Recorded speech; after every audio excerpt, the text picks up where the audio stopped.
Hey everyone, welcome back to our channel.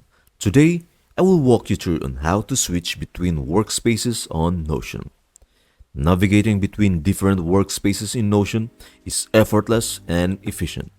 Let's explore how you can seamlessly switch between workspaces.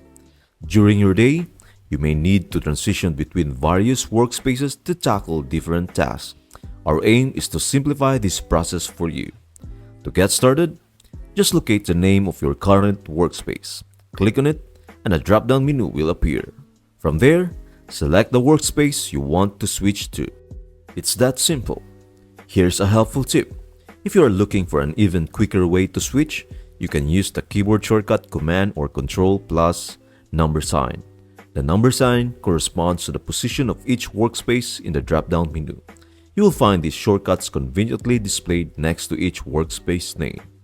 With this straightforward method and keyboard shortcut, you will effortlessly navigate between your different workspaces in Notion, ensuring a smooth and productive workflow. I hope this video helps you out and see you in the next video.